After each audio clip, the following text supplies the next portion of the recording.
हमने 2 पिटीशन जो है पीआईएल के माध्यम से जबलपुर में फाइल करी है,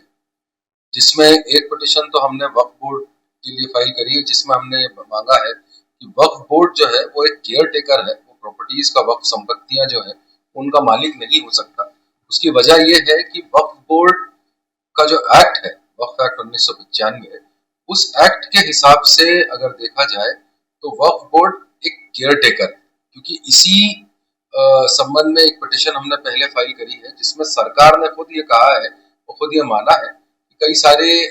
जो खसरों में एंट्रियां हैं वो गलत हो गई हैं और उसको वक्फ बोर्ड अहस्तांतरणीय किया जाना चाहिए।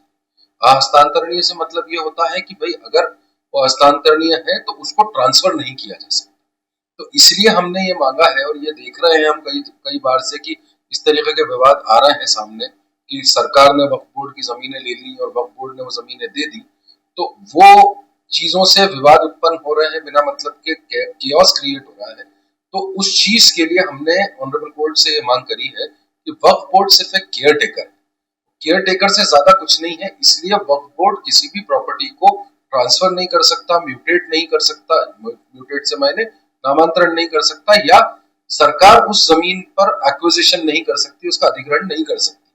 क्योंकि वो वक्फ की संपत्ति है।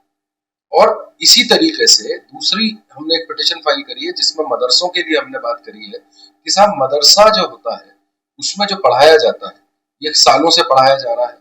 सदियों से पढ़ाया जा रहा है वो कोर्स। तो जब आर्टिकल 28, 29 और 30 में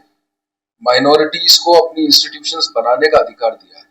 माइनॉरिटीज को अपने एस्टैब्लिशमेंट्स करने का अधिकार दिया है, तो उस हिसाब से जो माइनॉरिटीज इंस्टीट्यूशंस में पढ़ाया जा रहा है वो भी अपने आप में एक फॉर्मल एजुकेशन हो सकता है। जैसा कि अभी रिसेंटली एक सुप्रीम कोर्ट के जजमेंट में ये कहा गया है कि आलिम की डिग्री जो है वो इक्विवेलेंट टू 12th है। तो जब वो 12th की इक्विवेलेंट डिग्री है तो फिर उसको फॉर्मल एजुकेशन की तरह ट्रीट किया जाना भी एक जरूरी स्टेप है जो देखा जाना चाहिए। और इसमें क्योंकि न्यू एजुकेशन पॉलिसी जो आई है उसमें भी अब यह हो गया है कि साहब कोई सा भी बच्चा कोई भी सब्जेक्ट ले 12th में, वो आगे जाके कुछ भी पढ़ सकता है। तो क्यों मदरसे का बच्चा जो पढ़ रहा है उसको फॉर्मल एजुकेशन ना देते हुए उसको एक सेकेंडरी एजुकेशन की तरह ट्रीट किया जाए। हमने ये मांग रखी है।